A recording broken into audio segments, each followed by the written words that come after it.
ఏమండి సుమతి వాళ్ళు ఇంకా రానేలేదే, స్టేషన్ కారు పంపారా? స్టేషన్ కారు ఇందాకే పంపించమని చెప్పానే. రై చలపతి, ఏమన్నాయా? స్టేషన్ కారు పంపించావా? పంపించానే. ఏది చిన్న కారు పంపించావా పెద్దదా? ఫియట్. అదేమిటండి అంబాసిడర్ పంపించకపోయారా? అంబాసిడర్ ఎందుకే, వచ్చేవాళ్ళు ఇద్దరు ఫియట్ కారు పంపించారు. బాగున్నావు నాన్న? బాగున్నానమ్మా, కూర్చో బాబు. రామ్మా. బాగున్నావమ్మా? బాగున్నానమ్మా. లోపలికి వెళ్ళారా అమ్మా? బాగున్నారా? ఎలా ఉన్నావు పిన్ని? బాగున్నానమ్మా. ప్రయాణం బాగా జరిగిందా? బాగా జరిగింది. AD Vishnu AD? నిన్న నేనే స్వయంగా ఫోన్ చేశాను. నువ్వు అల్లుడు గారు పండగకి వస్తున్నారని తమ్ముళ్లతో సహా రమ్మని గట్టిగా చెప్పాను.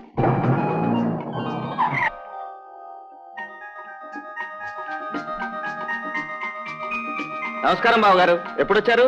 ఎప్పుడు వచ్చారు అని కాదు, ఎంతసేపటి నుంచి నా గురించి వెయిట్ చేస్తున్నారు అని అడగండి. ఏమిటి బాబాయ్, ఎప్పుడు లేని వాళ్ళు ఇంట్లోనే ఉన్నావు? కరెక్ట్, నేను అదే అనుకుంటున్నాను. పండగ సంక్రాంతి పండగ కదా, అందుకే ఇంట్లో ఉన్నావు అన్నమాట. ఏమ్మా అంతా బాగున్నారా? ఓకే కులాసానా? ఏమిటి అందరూ ఇక్కడే నిలబడి ఉన్నారు? లోపలికి రండి. ఇది ఒక ఆదర్శమైన సంపన్న సమిష్టి కుటుంబం. కోదండరామయ్యకు ఇద్దరు తమ్ముళ్ళు, చలపతి, రఘుపతి. రఘుపతి చనిపోయాడు. కోదండరామయ్య భార్య కాంతమ్మ, చలపతి భార్య సుశీలమ్మ, కీర్తిశేషులు రఘుపతి భార్య కమలమ్మ. కోదండరామయ్యకు విష్ణు ఒక్కడే కొడుకు. సుమతి, ప్రభ, రమ కూతుళ్ళు. చలపతికి ఇద్దరే కొడుకులు, ఉదయ్, రాజీవ్. రఘుపతికి సుధ, రేణు కూతుళ్ళు, వాసు కొడుకు. పెద్ద కోడలు కాంతమ్మదే ఆ ఇంటి అజమాయిష్.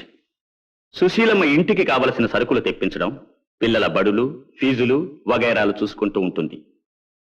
కమలమ్మది వంట ఇంటి అజమాయిషి. ఎవరి పిల్లలు ఎవరో చెబితే కానీ తెలియనంత అన్యోన్యంగా కలసిమెలసిన ఆ కలవారి సంసారంలో అక్క చెల్లెండ్రు, అన్న తమ్ముడు. కోదండరామయ్యది భారీ చెయ్యి. ఎవరు ఏది అడిగినా లేదు అనడం అతనికి అలవాట్లేదు. 100 ఎకరాలకు పైగా భూములు, వ్యవసాయం, దీని మీద అజమాయిషీ చలపతి. పిల్లల కాలేజీలకు, స్కూళ్ల రాకపోకలకు కార్లు, స్కూటర్లు. సిటీలో వర్క్షాపు, కమిషన్ వ్యాపారం, కలప వ్యాపారం వగైరాలున్నాయి. కుటుంబ ఆదాయ వ్యయాల సంగతి ఇంటి పెద్ద కోదండరామయ్యకు తప్ప ఎవ్వరికీ తెలియవు. ఎవ్వరూ పట్టించుకోరు. విష్ణు అంటే తమ్ముళ్లకు, చెల్లెళ్లకు ఎంతో చనువు. అతనికి కూడా వాళ్ళంటే ఎంతో ఇష్టం. కాంతమ్మకు తన బిడ్డలు, మరదుల బిడ్డలు అన్న భేదం తెలియదు. వీరందరి కలయికయే కలవారి సంసారం.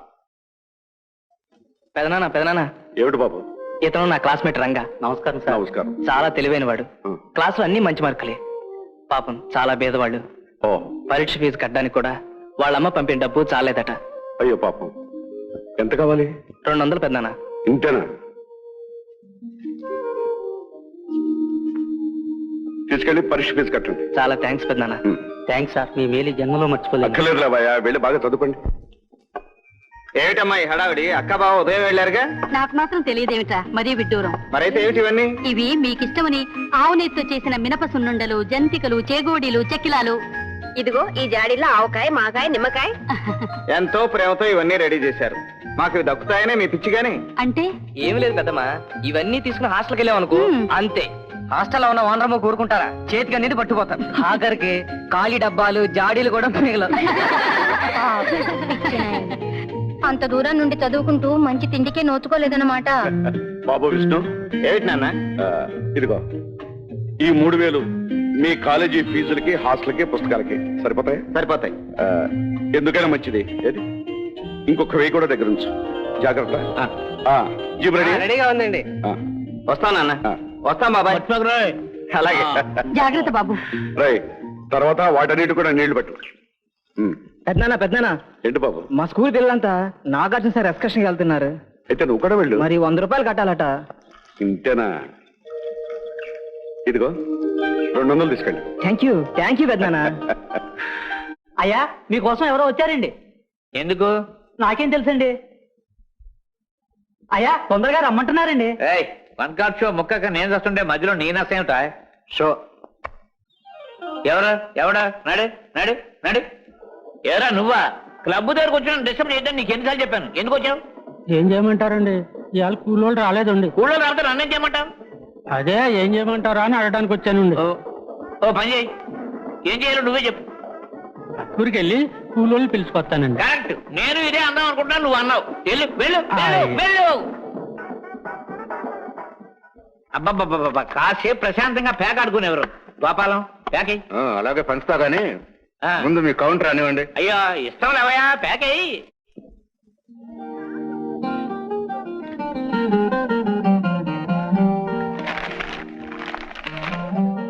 ఐడియా సుజా, మన విష్ణు గారిని అడుగుదాం. తెలుగు క్లాస్ లో ఆయనే ఫస్ట్.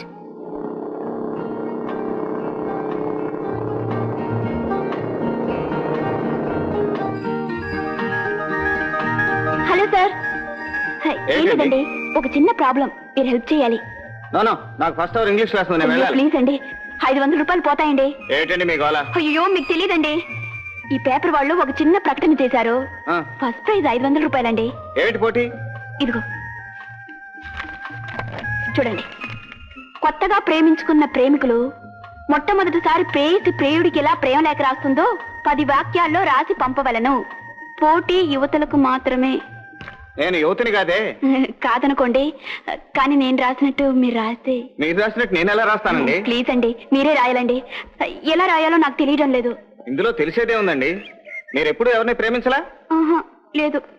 మరి ఇంతకాలం ఏం చేస్తున్నట్టు మీరు? చదువుకుంటున్నానండి. పోనీ ప్రేమించినట్టు ఊహించుకుని వస్తుంది రాసేయండి. అయ్యో, అదే చేత కావటం లేదని చెప్తున్నాను కదండి. ఇందులో చేతనయ్యేది ఏమిటండి? ఇప్పుడు మీరున్నారా, నేనున్నానా?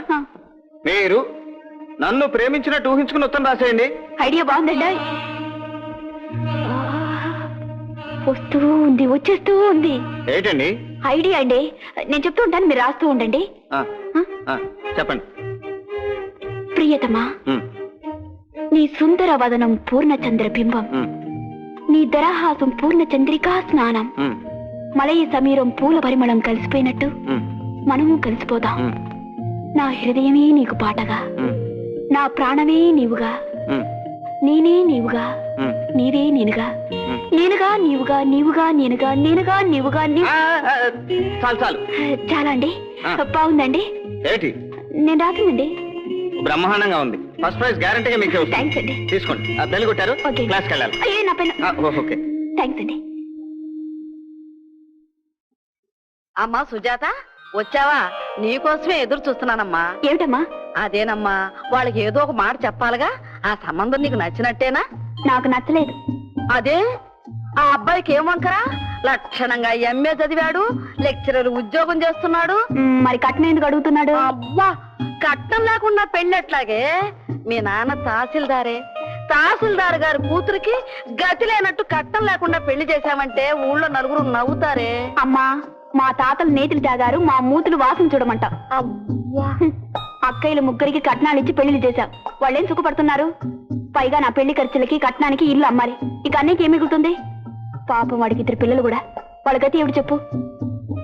ఒరే రఘు, రఘు, రఘు, ఒరే రఘు. ఏమిటమ్మా? ఇదేమైనా బాగుందా? అది చూడు, నన్ను ఎన్ని మాటలు అంటుందో. సచ్చి ఏ లోకాన్ని ఉన్నారో, మీ నాన్న కూడా నన్ను ఎప్పుడు ఎన్ని మాటలు అనలేదు. ఏమిటి సుజాత? ఏం లేదన్నయ్య, కట్నం అడిగే పెళ్లి కొడుకు నాకు అక్కర్లేదని చెప్పాను అంతే. కట్నం ఇచ్చింది మేం కదమ్మా, మధ్యలో నీకెందుకు? అంటే నా మూలంగా నువ్వు అప్పులు పాలై రేపు అద్దె కొంపల్లో ఉంటే నన్ను చూస్తూ ఊరుకోమంటావా? దీన్ని అసలు కాలేజీకి పంపటం మన బుద్ధి తక్కువరా. 10వ క్లాసు పాస్ అవగానే పెళ్లి చేస్తే గొడవ తీరిపోయేది.